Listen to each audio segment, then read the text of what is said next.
Donald Trump, cité par Info 27, a confirmé la signature prochaine d'un accord de paix final entre la RDC et le Rwanda à la Maison Blanche.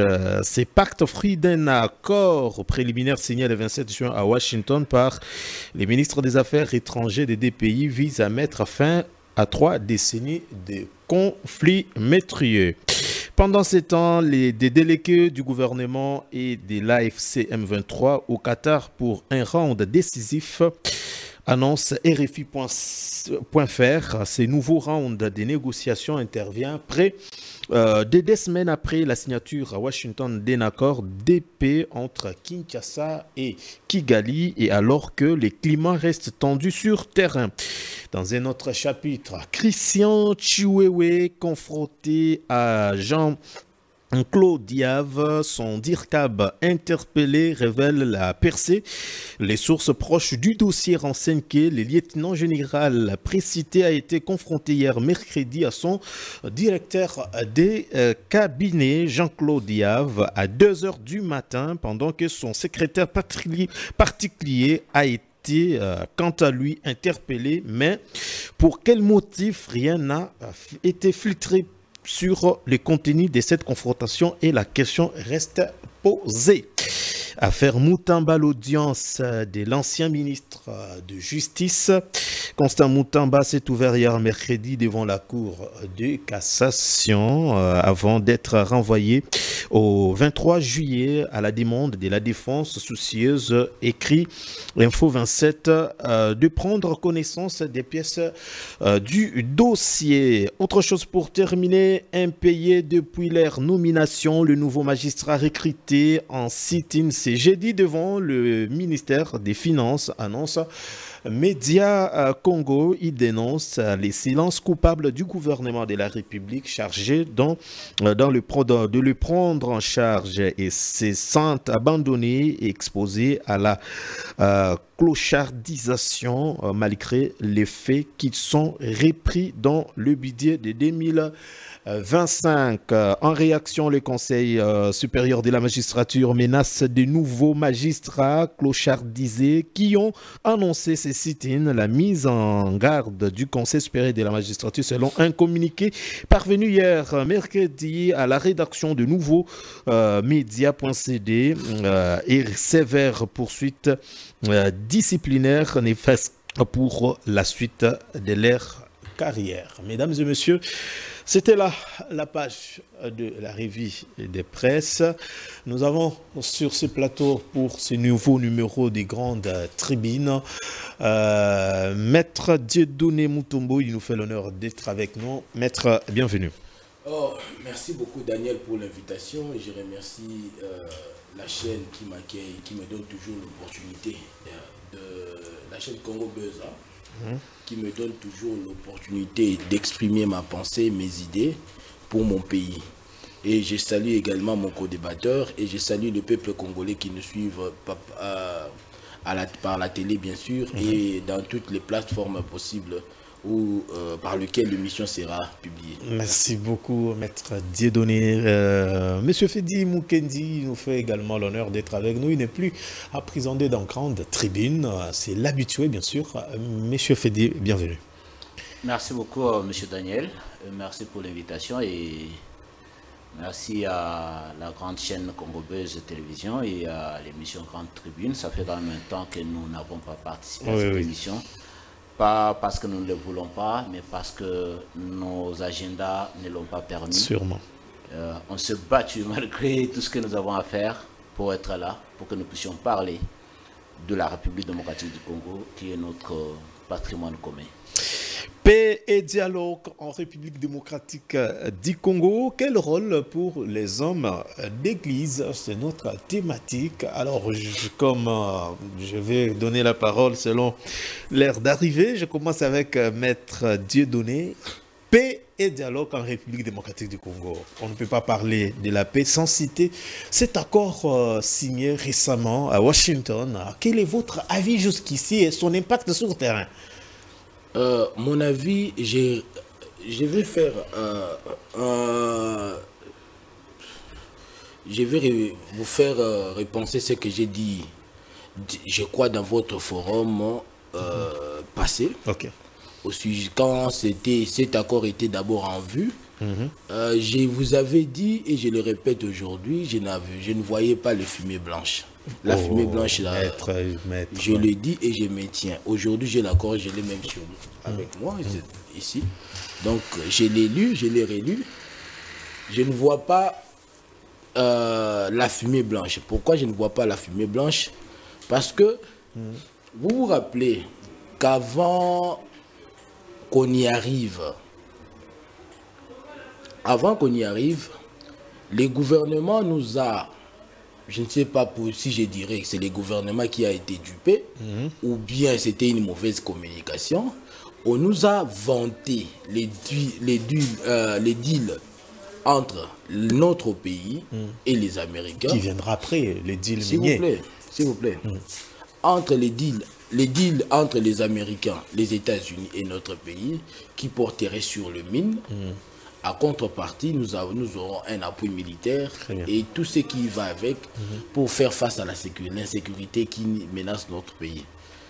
Et là, je vous avais donné mon avis. C'est-à-dire, nous sommes en face d'un pays voyou. Les États-Unis, vous ne pouvez pas espérer la paix en comptant sur les États-Unis. C'est un pays voyou. Les États-Unis est à la base de l'instabilité de beaucoup de pays. Vous ne pouvez pas, et je peux même mettre mon co-débatteur au défi, il sera incapable de me citer un seul pays instable et que les États-Unis ont amené la paix. Donc nous trouvons exactement avec la signature de cet accord, donc dans la même posture, dans la même position qu'a aujourd'hui l'Iran et les Américains dans les conflits avec l'Israël. Donc les États-Unis bombardent l'Iran et lui demandent, après avoir bombardé l'Iran, demande à cette dernière d'aller en négociation avec Israël, qui est son allié inconditionnel. Donc nous sommes allés chercher les moyens, la paix aux États-Unis. On nous dit, signez d'abord, négociez d'abord cette paix négocier avec cette paix avec Kigali, qui est son allié, qui se trouve être l'allié naturel des États-Unis. Qui semble être l'allié privilégié. Qui semble être lâché. Non. Okay. L'allié privilégié. Il ne faut pas qu'on se trompe. En Afrique centrale, le Rwanda, c'est l'allié privilégié des Américains.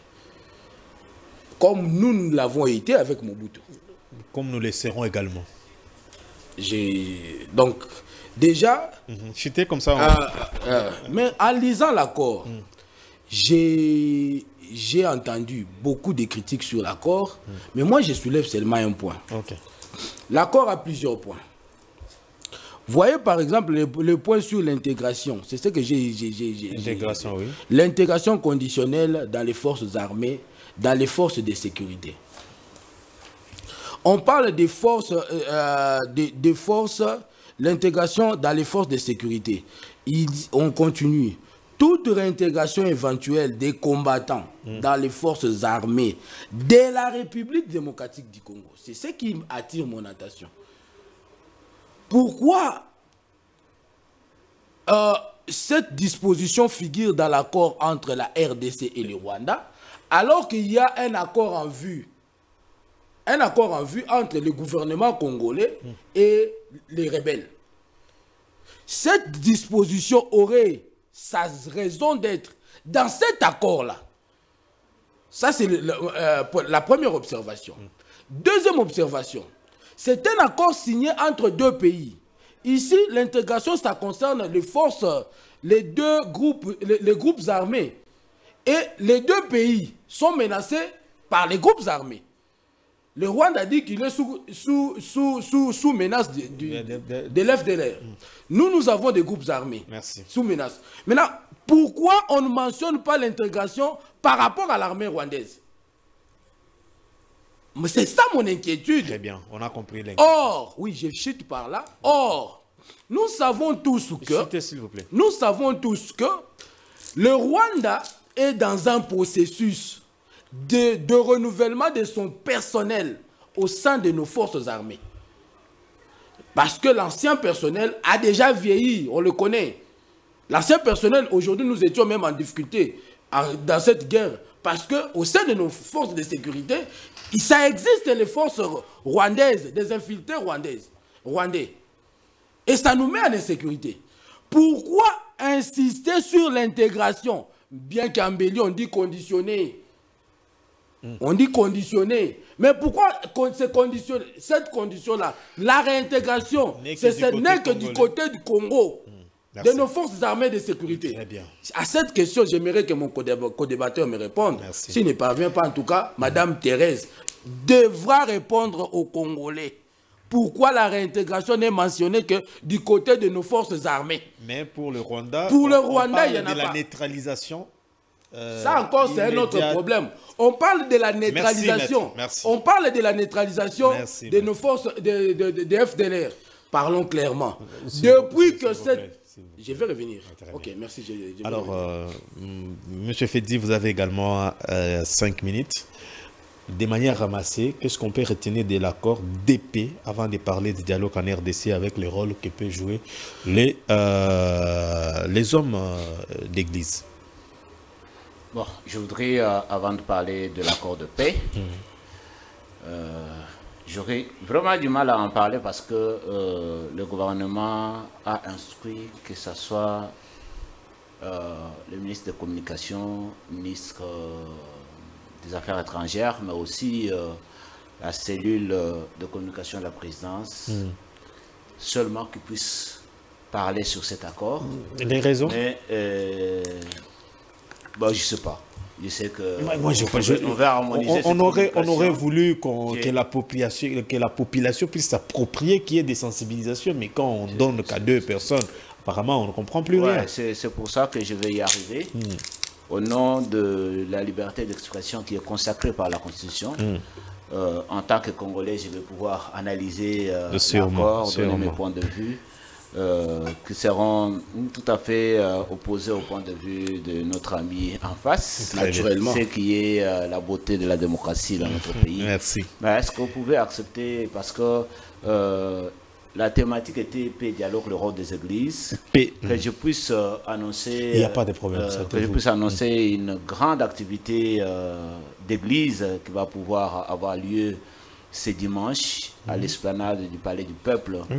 Il s'agit d'un culte écuménique qui va pouvoir être co-célébré entre les pasteurs américains qui font partie du bureau de la foi de la Maison Blanche, parmi lesquels il y a le pasteur de Donald Trump, qui vont venir ici, ensemble avec des pasteurs congolais, pouvoir prier pour la paix en République démocratique du Congo. Je note bien, prier pour la paix. Paix en République démocratique du Congo. Prier mais pour aussi, ça va être l'occasion pour la République de prouver à la face du monde que nous avons un pays chrétien, même si c'est un pays laïque. Le président de la République démocratique du Congo, c'est un chrétien. Et il faut que ces pasteurs, lorsqu'ils prient pour la paix en République démocratique du Congo, mais aussi lorsqu'ils conseillent leur président, Donald Trump, et les autorités américaines, qu'ils puissent se souvenir de parler de la misère, de la violence que connaît le peuple de la République démocratique du Congo, parce que eux, ils prêchent le prince de la paix, et qui est Jésus-Christ. Il faut dire que ce culte œcuménique, c'est l'impulsion du chef de l'État dans le cadre de la diplomatie religieuse, qui est mise en œuvre ou implémentée par ses conseillers, et notamment l'ambassadeur itinérant chef de l'État, son Excellence Antoine Gonda. Et pour l'occasion, nous demandons à tous les Quinois et toutes les Quinoises de pouvoir venir à l'esplanade du Palais du Peuple à partir de 14h. La date? C'est dimanche, 13 juillet à 14h, pour que nous puissions venir prier pour le retour définitif de la paix dans notre pays, mais aussi montrer à la face du monde que le peuple congolais, c'est un peuple de prière. C'est un peuple chrétien, c'est un peuple qui croit en la paix qui puisse venir du Très-Haut. Merci.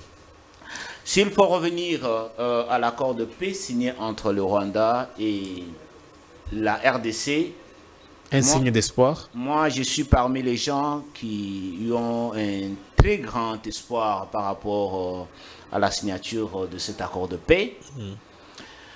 Parce que depuis longtemps, le Rwanda n'avait jamais accepté que c'est lui qui soutenait les terroristes, moi j'aime les appeler toujours comme ça, les terroristes des M23 AFC, mais arriver à amener le Rwanda à la table des négociations avec la République démocratique du Congo, amener le Rwanda à signer un accord de paix avec la République démocratique du Congo, ça veut dire que le président Félix et sa diplomatie a amené le Rwanda à accepter que c'est lui qui agresse la République démocratique du Congo. Ça, c'est une première chose. Cet accord, dans son ensemble, fait référence aux institutions internationales, fait référence à la résolution 73-27-73. Cet accord demande le retrait des troupes rwandaises de la République démocratique du Congo, demande la cessation des hostilités. Cet accord demande le respect de la souveraineté de la RDC et l'intégrité de la RDC.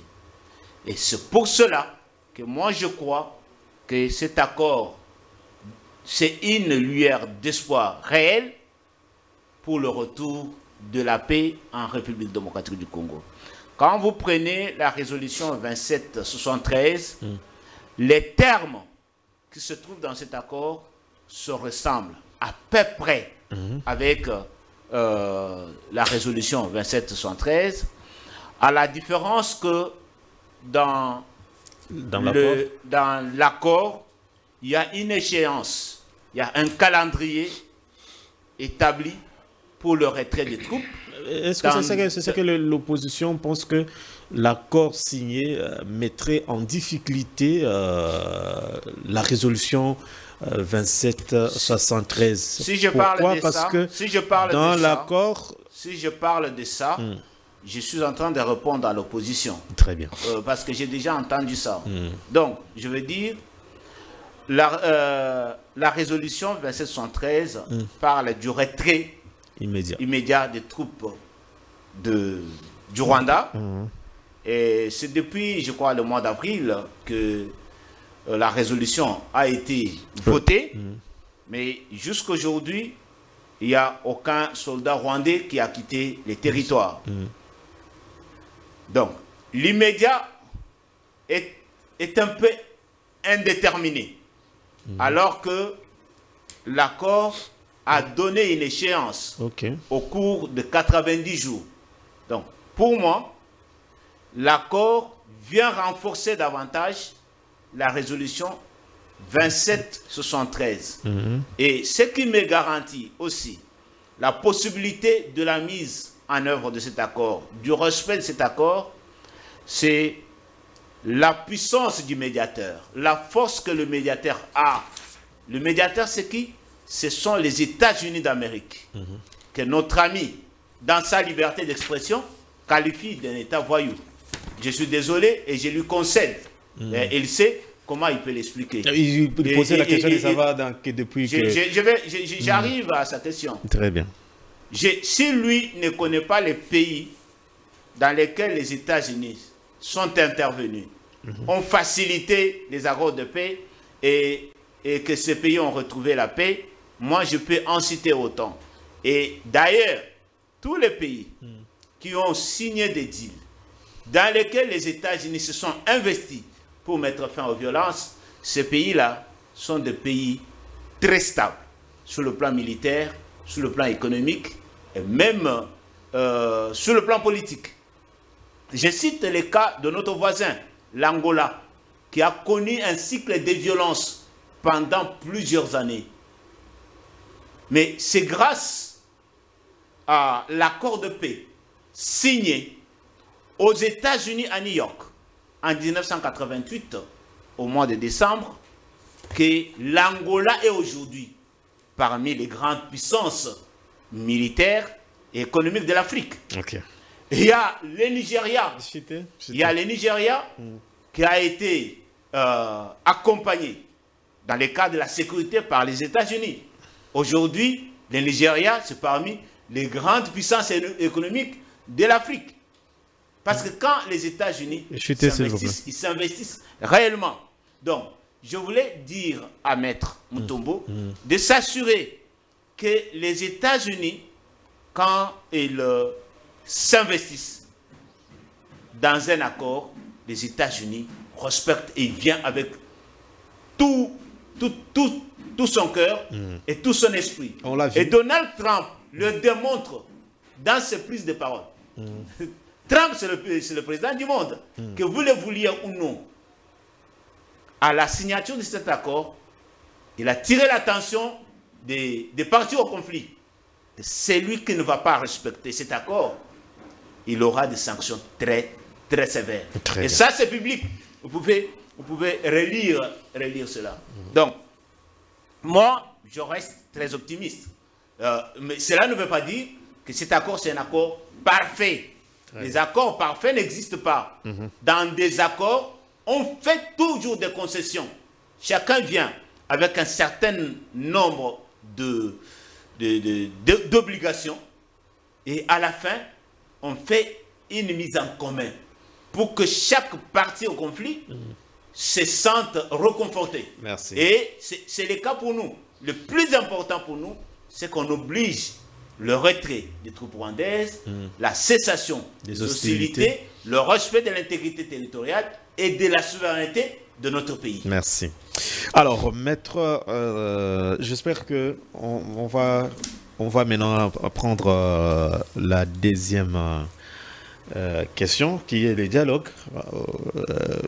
Je l'ai lu dans notre revue de presse que Donald Trump a annoncé que les deux présidents de la République de la République démocratique du Congo, donc Félix Tshisekedi et Paul Kagame, seront bientôt à Washington pour signer l'accord final de paix entre les deux pays. Alors, revenons au dialogue. Sûrement le dialogue ici à des niveaux. Il y a les démarches. Comment d'abord vous analysez les démarches des Doha? Vous avez une minute sur le Doha, qui est... Les deux délégations sont déjà au Qatar. Alors, votre analyse, d'abord, avant de parler des dialogues sur le plan national. Mais permettez-moi de revenir quand même, de rebondir. Maître, est-ce qu'on peut... Permettez-moi de rebondir. Dans une minute. Vous avez une minute pour les Doha, mais quand si vous prenez les deux questions... Permettez-moi de rebondir. Allez-y.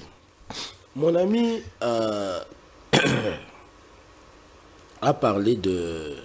Bon, je reviens sur l'interdiction de parler de l'accord. Le gouvernement ne doit pas porter atteinte à la liberté d'opinion. Mais tout le monde est en train d'aller dans tous les sens. Mais oui, parce que ça nous concerne, nous. Ça concerne l'avenir de notre pays. Vous ne pouvez pas interdire aux citoyens de parler de quelque chose qui concerne leur avenir. Non, non, de manière officielle. Donc c'est lui qui engage le gouvernement. Je pense que ce sont les officiels. Non, on a quand même la liberté. Voilà. Même si il a dit. ça arrive à intervenir. Mais ce Fedi l'a dit. Oui, il fallait, bon, parce que c'est la raison pour laquelle je ne voyais pas la raison pour laquelle mon co-débatteur... Non, il a rappelé. Ici. Non, il a évoqué parce que tout le monde en parle, mais pour quel contenu? Maître, j'ai évoqué... Le Rwanda n'a jamais accepté son soutien aux rebelles. Ça, c'est ce que mon co-débatteur dit. Le Rwanda n'a jamais soutenu, ce qui est vrai. Mais l'accord... Il a signé quand même l'accord. Non, l'accord l'amène... Est-ce qu'il a lu l'accord? Oh, le Rwanda n'a pas lu l'accord. L'accord met et le Congo, et notre pays, et le Rwanda, sous le soutien des groupes armés au même pied d'égalité. C'est ce que j'ai dit. S'il vous plaît, au même pied d'égalité. Or, nous n'avons jamais ni financé, soutenu un groupe armé pour déstabiliser le Rwanda. Ça, c'est la vérité. On parle des FDLR. Si mon co-débatteur peut me citer une seule action du FDLR qui a déstabilisé le Rwanda. Nous subissons chaque jour. Maître, s'il vous plaît. Je précise seulement, maître. Mais ce sont les arguments avancés par le Rwanda et non pas par la République, pas par la RDC. Moi, comme Congolais, ce que je trouve d'anormal, qu'on nous mette avec le Rwanda au sujet du soutien des groupes armés, au même pied d'égalité. C'est un accord de paix, maître. S'il vous plaît, laissez-moi, je suis en train de mettre mon avis. Ok. Donc, ne donnez pas à la République démocratique du Congo l'apparence d'un État voyou. Okay. Nous ne l'avons jamais été. Nous n'avons jamais soutenu des groupes armés pour envahir un pays voisin. Dans l'histoire de notre pays, cela n'a jamais été fait. Mais pourquoi le gouvernement peut signer un accord où on parle de soutien des groupes armés, l'interdiction de soutenir les groupes armés, au lieu d'identifier le pays, le partenaire en question, qui soutient les groupes armés pour nous déstabiliser? Les FDLR, ça a été le motif pour lesquels nous avons été envahis, le pays a été agressé en 1994. C'était le même motif. 30 ans après, citez-moi une seule action faite par les FDLR pour déstabiliser le Rwanda. Une seule, pas deux. Une seule. Représente-t-il la même menace contre le Rwanda 30 ans après? Okay. Voilà pourquoi j'ai dit, je comprends que le gouvernement est tombé dans les jeux du Rwanda. En signant cet accord, en se mettant au même pied d'égalité, sur le point de soutien des groupes armés, j'ai dit sur le point de soutien des groupes armés, mon pays, au mieux de ma connaissance, n'a jamais soutenu un groupe armé, ni financé un groupe armé pour déstabiliser le Rwanda. Donc on ne peut pas nous amener un accord où on nous met tous au même pied d'égalité.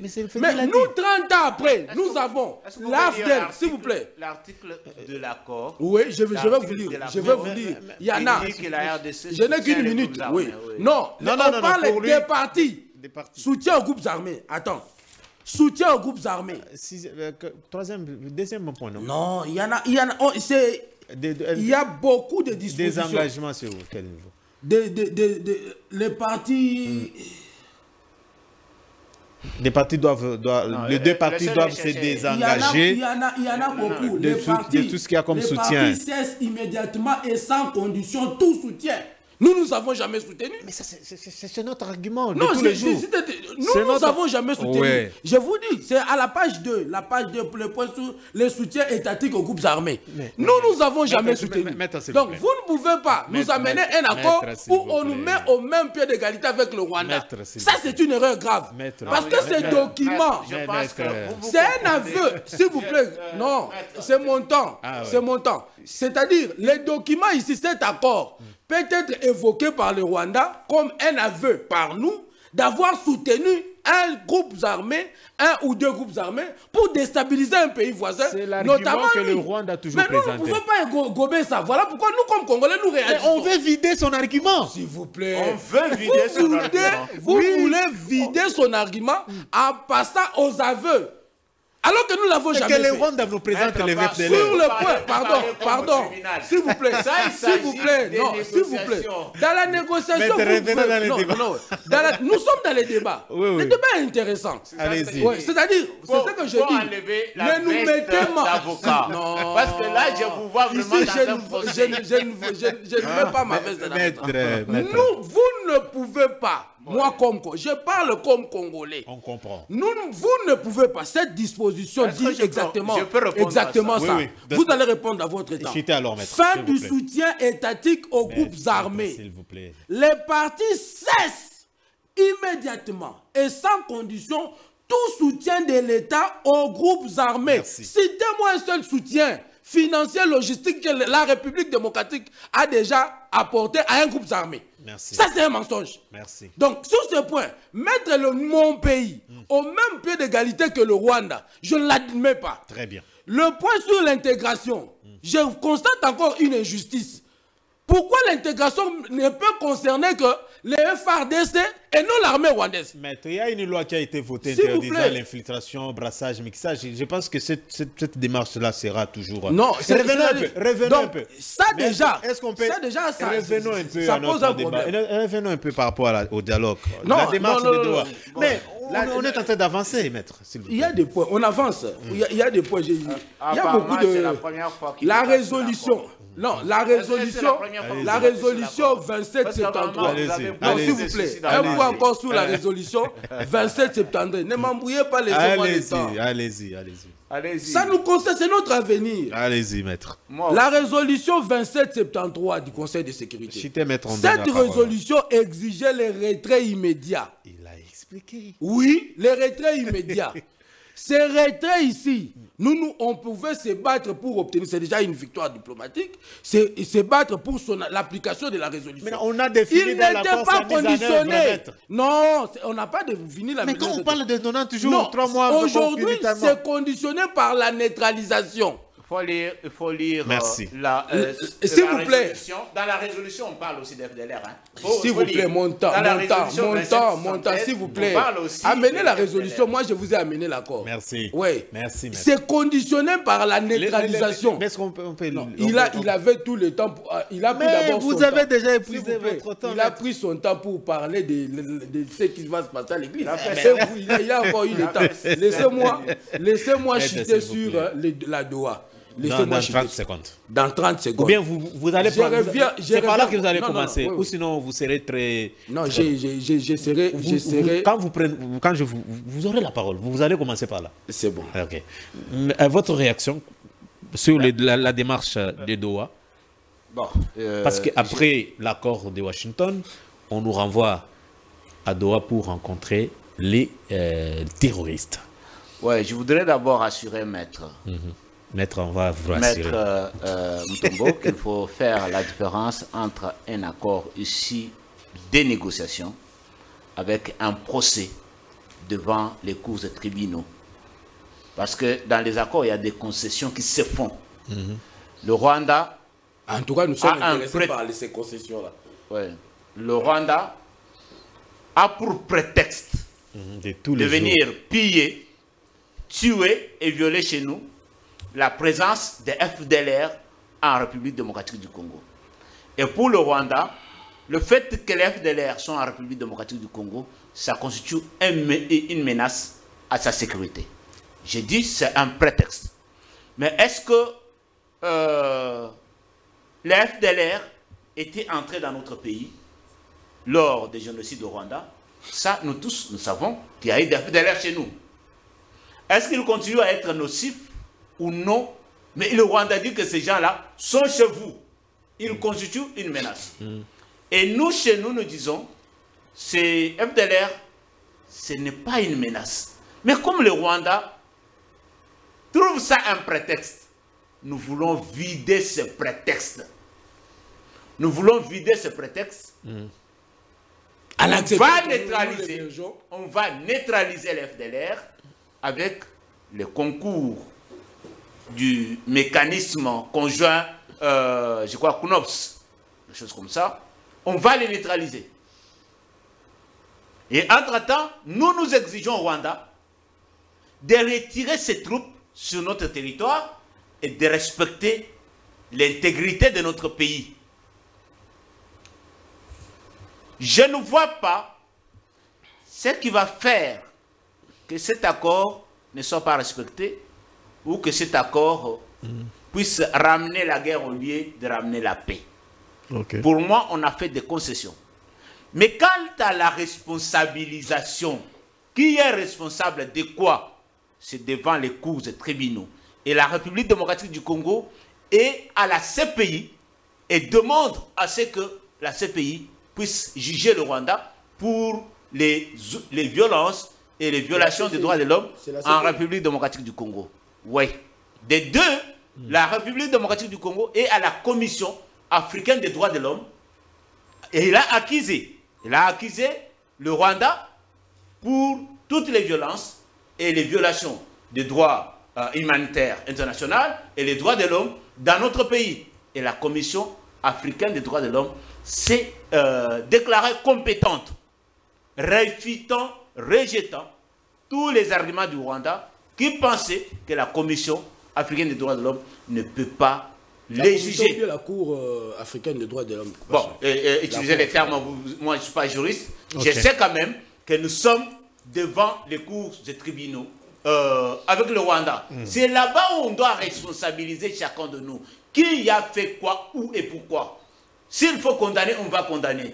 Dans un accord de paix, ici des négociations, il y a des concessions qu'on se fait. Qu'est-ce que nous voulons?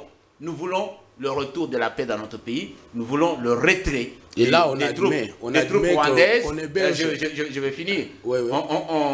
On veut le retrait des troupes rwandaises. Nous voulons la cessation des hostilités sur notre territoire. Nous voulons la paix. Les FDLR, même s'ils sont à 2, on va les neutraliser. Okay. Même s'ils sont à 3, on va les... Même s'ils sont, âgés de 80 ans, on va les neutraliser. La démarche des Doha, s'il vous plaît. La démarche des Doha, cette démarche, elle est logique. Cette démarche, on l'a prévue même dans l'accord de paix. Donc il faut que les experts de la République démocratique du Congo et les terroristes de M23 arrivent à signer un accord de paix pour que nous puissions évoluer. Parce que en réalité... Qu'est-ce qu'il faut éviter dans cet accord selon vous? Pour moi, ce qu'il faut éviter, ils ont pris les armes, ils ont fait tout ce qu'on connaît. Alors, comment éviter les erreurs du passé? Parce que ce sont des terroristes. Pour moi, ce qu'il faut éviter, c'est l'impunité. C'est un accord d'épée. Ouais, mais ça, c'est mon point de vue. Déjà, vous sentez qu'il réclame beaucoup. Pour moi, ce qu'il faut éviter, beaucoup. C'est l'impunité. Que ceux qui ont commis des massacres et de graves violations des droits de l'homme, répondent à leurs qu'ils puissent un jour répondre de leurs actes pour avoir des garanties de non-répétition. Sinon, ça va être un cycle de violence. Ça va être un cycle de violence. Et moi, là, je ne transige pas. C'est mon point de vue en tant que Congolais. Merci. Et je les soutiens jusqu'à la fin. À vous également, la même question. C'est par là que vous prenez la parole, bien sûr. La démarche, à quoi peut aboutir la démarche des Doha, bien que chaque partie tente, vous savez, Santime, déjà, Maître parle de l'impunité, de ne pas tolérer. Chacun doit répondre au moins à des actes. Sur ce point-là, moi, je l'encourage. On ne peut pas occasionner autant de morts dans un pays tel que le nôtre et puis s'en sortir comme ça. Demain, on est ministre, comme on l'a connu. Tout ça. Donc, c'est inacceptable, inadmissible que quelqu'un qui ait commis de meurtres, occasionné la mort de... On parle de 10 000 morts pour prendre Goma. 10 000 morts. Donc, ça ne me pose aucun problème. C'est sur ce point-là, je partage le point de vue de mon co-débatteur. La question de la démarche des Doha, je suis en train de réfléchir. Il y a une démarche en interne. On va parler, on va parler sur le rôle. Il y a une démarche en interne. Voilà pourquoi je me dis, quand vous privilégiez le M23, donc l'opposition armée, oui, à Doha, non, prenons les groupes armés. L'opposition, nous sommes dans un pays démocratique, ça ne vous donne pas le droit de prendre des armes pour avoir la qualité d'opposant. Moi, je ne partage pas la vision du chef de l'État, la gestion du chef de l'État. La vision du chef de l'État ni sa gestion. Je suis un opposant à Tshisekedi. Ça ne me donne pas le droit de prendre les armes comme mon pays, d'occasionner la mort. On ne devient pas opposant parce qu'on a pris les armes. Moi, je préfère les qualifier des rebelles. Des rebelles. Je préfère cette qualification. Dialogue avec les rebelles. Donc, or, il y a beaucoup de groupes armés. Si on donne privilège, on discute avec les autres, avec les M23, parce qu'ils ont pris 2 grandes villes. Ils occupent 2 grandes villes et puis d'autres agglomérations. Que restera-t-il des autres? Quelle sera la conséquence par rapport aux autres? Ils sont tous assimilés aux groupes armés. Oui, les autres. Est-ce que les autres n'auront pas aussi à chercher à se positionner pour imposer leurs lois et demain il y a encore dialogue avec eux? je constate que nous sommes vraiment dans un cercle vicieux. Donc on tourne en rond. La situation, l'État doit s'assumer. Pour moi, l'idéal serait de mettre en difficulté, hors d'état de nuire, tous les groupes armés évoluant en République démocratique du Congo par le voie des armes. C'est ça l'idéal. L'État, l'armée doit faire son travail. Parce que aujourd'hui, vous négociez avec l'AFC M23 à la Doha. Demain, il y aura Thomas Lubanga qui menace Ituri. Thomas Lubanga qui menace Ituri. Demain, il prend encore les armes. Il constituera encore une menace. Donc pour moi, l'armée doit faire son travail. Ou nous sommes dans un pays où l'institution armée, on le met à côté. Ça n'existe plus. Ou bien, on engage des vraies réformes dans l'armée. On évalue ce qui a été fait. Parce qu'on nous avait vanté. On évalue ce qui a été fait. Vous êtes pour ou non la démarche des Doha? Parce qu'apparemment... En tout cas, moi, je ne partage pas cette démarche. Okay. Je ne le partage pas tout simplement parce que ça encourage la prise des armes. Okay. Ça encourage la prise des armes. Merci. Voilà pourquoi je ne partage pas cette démarche-là. Merci. On prend la troisième question et la dernière, c'est le rôle, le dialogue à l'interne. Nous avons vu le président de la République à plusieurs reprises tendu sa main aux opposants de venir, n'est-ce pas, sauver l'intérêt suprême de la nation. Et lorsqu'on parle de ces dialogues, le président a cité qu'il y ait d'abord l'harmonie entre les confessions religieuses entre eux, et enfin, pour voir dans quelle mesure ils peuvent proposer un plan pour que ces dialogues avec l'équipe des Bérantes, voir dans quelle mesure. Mais nous voyons des opposants qui résistent encore. Pour quelle fin, alors que le pays est menacé. Monsieur Fedi, vous avez 5 minutes également pour nous dire comment vous pensez que ces formats soient, pour ne pas répéter, comme Maître le disait, on a vu des dialogues, on a assisté aux accords, mais pour quelle fin? Comment éviter qu'on revienne toujours sur les mêmes choses? Bon, avec tous les dialogues que vous avez entendus, mais quelle peut être la particularité de ces formats que veut Félix Tshisekedi? Bon, moi personnellement, je ne m'attarde pas beaucoup plus sur les dialogues internes, réclamés à tort ou à raison par l'Église catholique et l'ECC. Monsieur le Président Félix Tshisekedi, dans sa politique, c'est un rassembleur. Okay. Tout celui qui lui amène une idée tendant à aller vers la paix, tendant à aller vers le développement du pays, il le rapproche. Depuis son premier mandat, il a tendu la main à l'opposant Martin Fayulu. Le deuxième mandat, il a tendu la main aux opposants, d'une manière générale. Et même au premier mandat, c'était à tous les opposants. Si c'est sa volonté et la volonté de la majorité de la population, bon, nous allons concéder. Il y a ceux qui pensent que Félix Tshisekedi fait sauver son pouvoir. Voilà pourquoi il tend la main à tout le monde pour venir conjuguer ensemble les efforts de guerre. Bon, il faut rappeler que le président Tshisekedi, c'est un rassembleur. Okay. Il a tendu la main à Martin Fayulu le premier jour de son discours à son premier quinquennat. Donc, le pouvoir n'était pas en danger. Même maintenant, le pouvoir n'est pas en danger du fait de l'opposition politique interne. Vous voyez, ce qui est en danger, c'est la République démocratique du Congo, du fait de l'agression rwandaise. Et moi, ma réflexion, c'est il faut que la paix revienne. Quel que soit la paix, que la paix revienne, cela veut dire, du fait des accords signés entre le Rwanda et la République démocratique du Congo, avec, sous la médiation des États-Unis, et que ce qui s'est fait à Doha se termine, et que le Rwandais cesse le soutien aux terroristes de M23 AFC, et qu'elle se retire de la République démocratique du Congo le plus vite possible.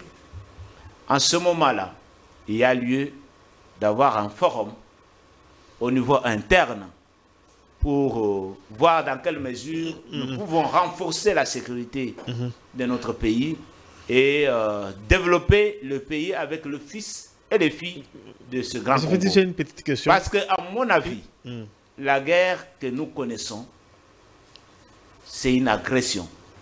Ce n'est pas du fait des problèmes internes à la RDC.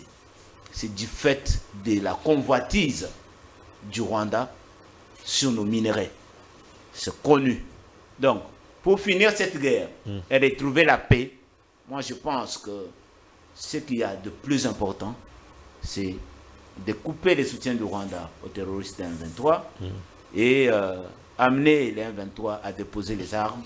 Et puis, on peut négocier en étant en paix.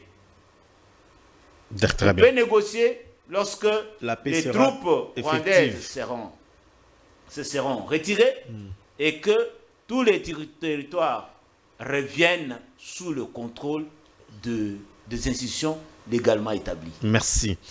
Alors, cette question, je vais la poser à vous deux, mais maître, vous n'avez pas encore réagi par rapport au rôle que peuvent jouer les hommes d'église, mais souffrez que vous aurez le minute cumulé pour répondre à la question. C'est ce que je dis. Vous aurez. Je voudrais que je termine d'abord avec lui pour cette question. Alors, vous aurez la même question également. Alors, Monsieur Fedi, vous ne trouvez pas qu'avec la démarche d'avoir la paix effective au niveau de l'Est, vous ne pensez pas que le Rwanda risque de jouer à la montre, c'est-à-dire la neutralisation de FDLR, peut aller au-delà? Que va faire Kinshasa en cas de persistance de cette démarche du Rwanda de vouloir jouer aux manœuvres dilatoires? En fait, le Rwanda a signé l'accord. Et dans l'accord, on a déterminé les calendriers de retrait de ces troupes. Si le Rwanda ne respecte pas sa propre signature, qu'est-ce qui va se passer? Ça sera un affreux à la communauté internationale tout entière. Ça sera un affront aux États-Unis qui étaient médiateurs dans ces négociations. Eh bien, au lieu que le Rwanda se batte avec la République démocratique du Congo seul, le Rwanda va se battre avec la République démocratique du Congo, soutenu par toute la communauté internationale. Et le Rwanda ne va pas résister 2-3 jours dans ce combat-là. Parce que si le Rwanda s'est tapé dans la poitrine, parce que quelque part il avait le soutien de la communauté internationale. Vous avez suivi la réaction, la sortie médiatique du président rwandais qui menaçait tout le monde. Une réaction de quelqu'un qui est agité, de quelqu'un qui a peur. Parce que Kagame, tel qu'on le connaît, c'est un charismatique, c'est quelqu'un qui parle de moins en moins. Quand il commence à parler, il s'attaque même aux États-Unis. Donc, ça veut dire... La RDC va faire exactement quoi? Et les États-Unis, parce que jusque-là, en cas de non-respect, seuls les États-Unis et la RDC savent ce qu'ils vont faire après. Non, mais écoutez, si le retour de la paix est impossible par des négociations, par des voies diplomatiques, mais on va utiliser les voies militaires. Très bien. Tout à fait. Mettre à vous également le rôle de l'Église catholique et d'autres confessions religieuses. En tant que Congolais, vous pensez que le dialogue est nécessaire et urgent, opportun, comme vous aimez bien le dire? Je l'ai toujours dit, mon cher Daniel, moi, je n'apporte pas tellement de crédit au dialogue format proposé par l'Église catholique. Et le reste. Et vous proposez Mais quoi? parlons d'abord de ce format-là. Tshisekedi n'est pas prêt à dialoguer maintenant. Comment ça? Il a reçu récemment l'ancien ministre. Je vais vous dire pourquoi. Vous consommez mon temps. Laissez-moi développer ma pensée. Tshisekedi n'a pas intérêt à négocier avec les forces de l'opposition maintenant là. Pourquoi? Pour gagner du temps à finir son mandat. Et il va jouer leur jeu. En jouant leur jeu, ils vont aller dans la transition avec quelle constitution? Une autre constitution de la transition. Tshisekedi est dans ce plan-là. C'est-à-dire, je consomme mon mandat. Je termine et puis on va discuter ensemble. Et après, on discute ensemble. Quand on discute ensemble, nous ne sommes plus dans le schéma de la constitution. Oui. Parce que vous avez dit que il faut un gouvernement de transition. Le gouvernement de transition n'est pas concevable avec l'actuelle constitution. D'où nous allons en transition. Ça, c'est la crainte. C'est ça, en réalité. Parce que lorsque l'église catholique, il y reçoit l'église catholique. Après avoir reçu l'église catholique, qu'est-ce qu'il fait? Il reçoit l'église et l'église les réveille. Il leur demande de s'associer, l'église catholique de s'associer avec l'église les réveille. Or, les logiquement, deux ne s'attendent pas. C'est ça la logique. Ils vont s'attendre. Les deux ne s'attendent pas. Hier, l'église, l'ECC, la Senko et l'ECC ont posé des actes. Ils étaient chez Kabound. Sans l'autre partie. Eux ne considèrent pas les églises de réveil. Vous voyez un peu le schéma dans lequel on a vu également Semko à Goma oui, en train de bénir. Oui. Eux ne considèrent pas les églises de réveil. Et Tshisekedi joue maintenant à leur jeu. Parce que eux-mêmes là ne s'attendent pas. Vous vous entendez d'abord avant de nous faire entendre. Or, le temps court. Voilà pourquoi il y a un processus à Doha. Parce qu'à la Doha, ils peuvent s'attendre avec des rebelles. Quelle sera la conséquence sur le plan interne ici? On vous amène en 2028. Et ça, l'opposition politique qui a annulé toute activité sur terrain, qui a mis dans les oubliettes. Se prépare pour cette démarche.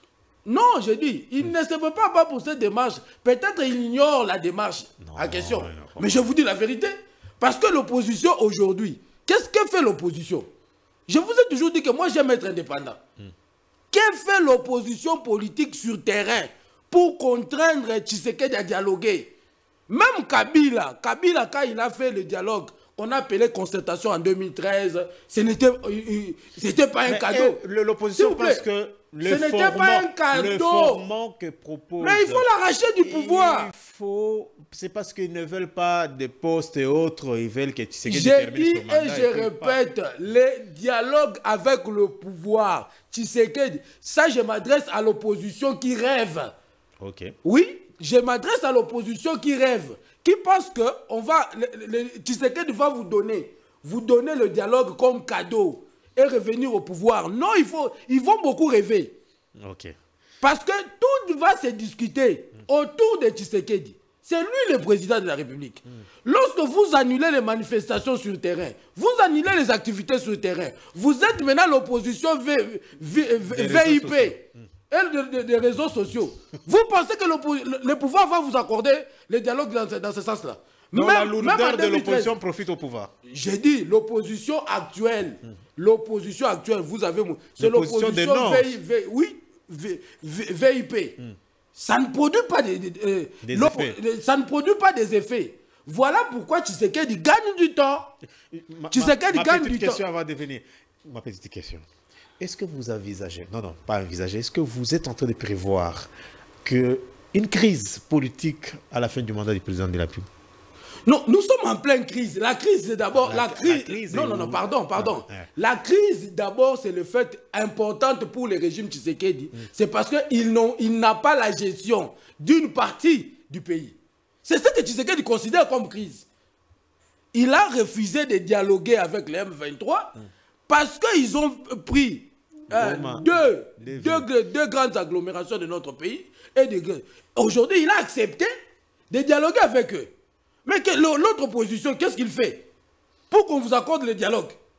Voilà pourquoi Tshisekedi gagne du temps. Quand il sera à la fin de son mandat, et ça c'est un avertissement. L'essor, c'est quoi?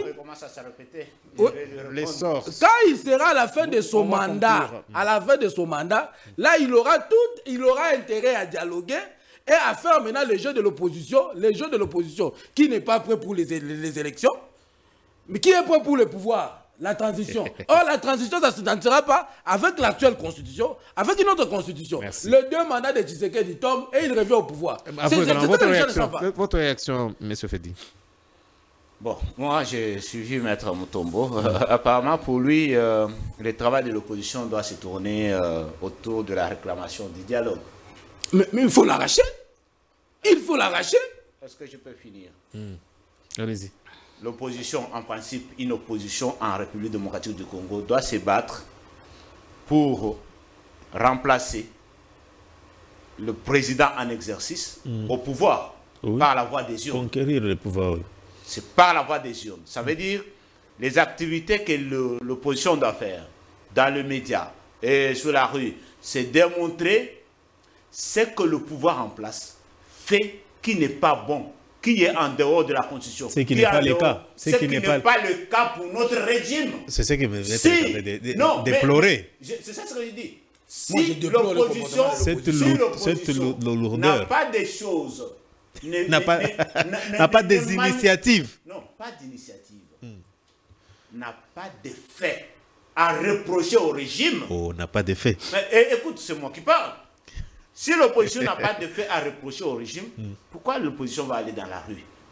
Et puis, si l'opposition sait que la majorité de la population est derrière le régime en place, l'opposition va appeler qui va aller sur la rue. C'est qui est le cas. Mais c'est ce qui est le cas. Je continue pour dire. Ok. Je peux dire. Une vraie opposition ne se bat pas pour un dialogue. Une vraie opposition se bat pour que quand Tshisekedi finisse son mandat, aux élections prochaines, que quelqu'un de l'opposition lui succède. Parce que les schémas de la Constitution auquel tu fais référence donnent un mandat de 5 ans à Félix Tshisekedi. Tout à fait d'accord avec vous. Vous comprenez? Donc, il faut vous battre dans ces 5 ans pour que les jours des élections, que la population se tourne contre les régimes pour aller vers l'opposition. Mais les actions sur le terrain du régime montrent que c'est un régime qui aime le peuple congolais, qui aime le pays, qui se bat pour le bien-être de ce peuple. C'est ainsi que l'opposition n'a pas de parole. L'opposition n'a pas de gens derrière elle comme du temps de Papa Etienne Tshisekedi. Aujourd'hui, c'est une opposition, comme tu l'as dit, des réseaux sociaux. Une opposition des gens en cravate comme vous. Une opposition des plateaux de télévision. Mais sur la rue, ou bien dans nos cellules, vous n'allez pas trouver les opposants se réunir. Hein. Ils n'ont pas de moyens. Non. Si vous entrez dans nos partis de la majorité là, si vous allez à l'IDPS, vous allez à l'IVT, allez chaque dimanche dans des quartiers, vous allez trouver les gens se réunir sans moyen de l'État, ils se cotisent de 1000 francs, de 2000 francs. Ce n'est pas le pouvoir qui donne l'argent au parti de l'opposition, du régime actuel. Les partis se débrouillent eux-mêmes. Vous le savez. Vous le savez.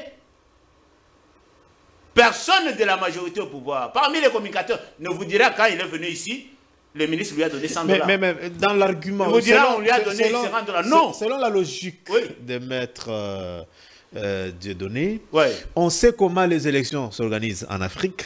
Alors, à la fin... Non, j'ai posé ma question.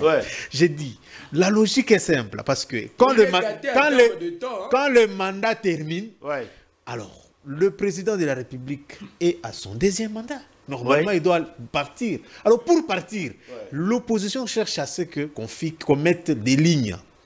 Les préalables de ces dialogues que l'opposition doit normalement réclamer. Les lignes, monsieur Daniel, les lignes sont déterminées par la Constitution. Vous verrez pas par un dialogue. Maître l'a dit, vous verrez ici les arguments du genre on est agressé, on est en guerre, il n'y a pas d'argent, les efforts de guerre, et ainsi de suite, 2, 3 mois, 4 mois, une année, 2 ans comme Kabila. Je n'ai pas encore entendu ces arguments-là. Moi, je n'ai pas encore entendu ces arguments-là. Il est vraiment gâté en termes de temps. Je dis, monsieur Daniel, il est gâté en termes de temps. Je n'ai pas encore entendu ces arguments-là. Mais parce que vous n'êtes pas à la fin du mandat. C'est un argument surprise. Il faut arriver à la fin du mandat. Maître, laissez chuter. Pourquoi vous anticipez? Vous anticipez les choses qui n'existent pas. Ça aurait été bien, ça votre réponse. Ça, c'est la maladie de l'opposition qui est en perte de vitesse. Quand on sait que la population n'est pas avec nous, on cherche des histoires pour manipuler l'opinion, pour dire à l'opinion, attention, tu sais que tu vas glisser. Maître, également. Il faut attendre la fin du mandat pour en parler. Ce que j'ai dit, c'est pour interpeller l'opposition. les dialogues, ça a été appelé comment en 2013?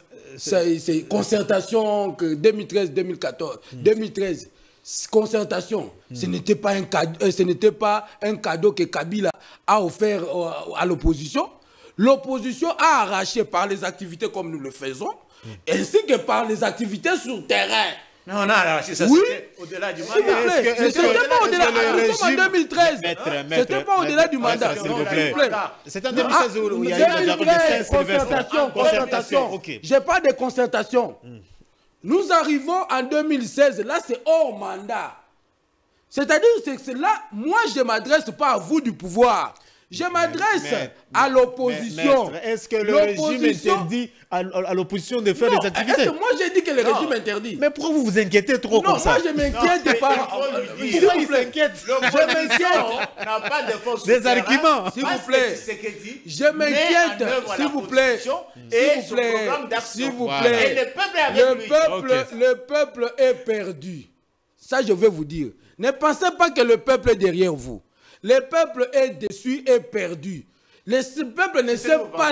Oui, c'est ça également ce que toi tu penses. Le peuple ne sait pas sur qui compter. Parce que s'il y a un président qui a déçu le peuple, je vais te le dire en face. Et je vais te le dire à l'écran. C'est Tshisekedi. Par rapport à Kabila? Oui, par rapport à Kabila. Je m'explique. Je m'explique. Oui, c'est mon point de vue. Je m'explique. Mais il faut demander... S'il vous plaît, je m'explique. Oui. C'est ça la grande question. Je m'explique. Il y a des enquêtes. Je m'explique. Sur Kabila, on a vu le peuple décider. Je m'explique. Laissez le temps de m'expliquer. Vous ne pouvez décevoir que si vous ne pouvez décevoir quelqu'un que si ce dernier a compté sur vous. Vous ne pouvez décevoir une personne. C'est seulement la condition si cette personne comptait, avait mis tout son espoir sur vous. Nous n'avons jamais mis, le peuple congolais n'a jamais porté Kabila dans son cœur. Kabila ne pouvait pas décevoir le peuple congolais. Mais à l'arrivée de l'actuel président, c'était l'espoir de tout Congolais. C'était l'espoir de tout Congolais. Moi, je peux témoigner que quand le Tshisekedi a pris le pouvoir, contrairement à Kabila, juste la proclamation, c'était la joie partout. C'était la joie partout, contrairement à l'époque de Kabila. Ça, c'est l'opposant qui parle. Hein? Oui, je me dis. Alors, il est déçu. Il est déçu seulement. C'est celui-là qui portait nos espoirs, qui avait pris l'engagement de sécuriser l'intégrité territoriale. Aujourd'hui, une partie du pays, il ne le gère pas. Il avait promis. Oui. Il ne le gère pas. Il a pu même organiser les élections sans d'autres Congolais. Qui ont refusé. S'il vous plaît. La faim. Il devait résoudre le problème de la faim des Congolais. Et tous les besoins vitaux des Congolais. Et aujourd'hui, il ne l'a pas fait. C'est celui-là qui nous a déçus. Qu'est-ce qu'il a fait? C'est lui-là qui nous a déçus. Qu'est-ce qu'il a fait finalement? Mais Kabila ne nous a pas déçus parce que ton moment qui est la montée maté. Qu'est-ce que tu sais que fait? Voilà pourquoi j'ai dit. C'est la question. Non, parce que si tu étais objectif, autant que tu as critiqué l'opposition, autant que tu critiques ce que Tshisekedi n'a pas fait. Qu'est-ce qu'il a fait? Parce que le peuple est avec Tshisekedi. Les jours où le peuple... C'est toi qui penses que le peuple est avec Tshisekedi. Évidemment, c'est ton point de vue. Oui. Le peuple est dans le désespoir. Doit-il suivre l'opposition ou bien... Est-ce que je peux... Il est perdu, ce peuple. Attends, maître. Le peuple congolais est suffisamment mature. Oui. Pour ne pas être perdu. Très bien. Le peuple congolais a une position exacte.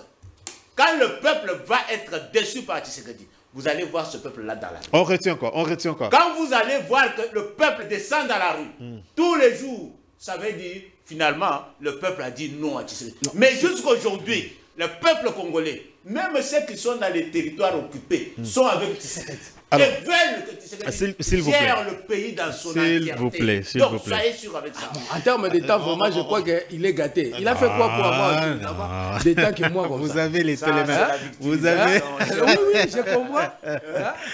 Non, vous avez... On termine. Mais, monsieur Fedi, on retient quoi aujourd'hui? On a fini, on me signale qu'il nous reste quelques minutes.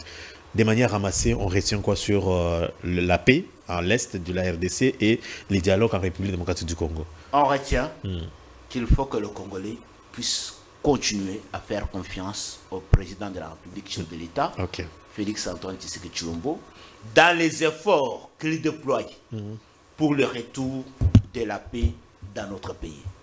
L'accord de paix signé entre le Rwanda et la République démocratique du Congo sous la médiation de la grande puissance économique, militaire et politique du monde, les États-Unis, cet accord va être respecté. Et la paix, la véritable paix, tant souhaitée par le président Tshisekedi, va revenir dans notre pays. Merci. Il faut que nous puissions soutenir le président de la République et les institutions en place. Et pour finir, je rappelle que dimanche, il y a les cultes écuméniques à l'esplanade du stade du Palais du Peuple, que les Congolais viennent démontrer aux Américains que la RDC a été consacrée entre les mains de Dieu par le président Tshisekedi. La RDC, c'est un pays des gens qui prient, un pays des chrétiens. Merci. Maître, on reste encore à vous également. Moi, je m'adresse personnellement aux leaders de l'opposition. Maître. Évitez, abandonnez l'opposition VIP. Les réseaux sociaux. Abandonnez Ils ne l'opposition sont VIP. pas habitués. Non, j'ai dit abandonnez l'opposition VIP. Les réseaux sociaux. Ne nous laissez pas nous seuls la charge comme jeunesse d'interpeller au pouvoir. Fayou est déjà à l'Union sacrée. Non, je vous rappelle seulement parce que vous êtes en train de citer que vous êtes seul. Vous n'êtes pas seul. Ok. Donc, et le reste, je soutiens les magistrats. Ok. Les magistrats, nos amis magistrats qui ont été nommés par le pouvoir. C'est ça encore la déception. Vous nommez les jeunes, ça fait 4 mois. Ces gens-là vivent dans la misère. J'ai même ici l'audio d'un enfant d'un magistrat. Ils vivent dans la misère. Aujourd'hui, ils sont sous menace même du Conseil supérieur de la magistrature. On a lu le communiqué. Sous menace. Alors que pendant 4 mois, vous savez ce qu'on exige à un magistrat. Une fois nommé, il ne sait pas prendre les taxis comme tout le monde. Il ne sait pas habiter dans une maison cour commune. Le magistrat ne peut pas habiter dans une maison cour commune. Il ne peut pas exercer une autre fonction. S'il était avocat autrefois, il est frappé d'incompatibilité. S'il était fonctionnaire, il doit démissionner. Donc, il ne compte que sur cet emploi-là, et ça fait 4 mois qu'ils ont été nommés. Et jusqu'à aujourd'hui, ils ne touchent pas, ils n'ont pas été pris en charge par l'État. Donc, l'ordonnance du chef de l'État, rendue, publiée depuis le 28 mars 2025, jusqu'à aujourd'hui, 25, nous sommes en 2025, non? Depuis le 28 mars 2023, nommant les magistrats civils et militaires, jusqu'à aujourd'hui, ces magistrats-là, cette ordonnance-là souffre de son application. Et ce n'est pas un ministre du PPRD qui gère le pays, la justice. Mesdames et messieurs, merci d'avoir suivi ces magazines. Chers téléspectateurs et internautes, je vous retrouve prochainement. D'ici là, portez-vous bien. Au revoir.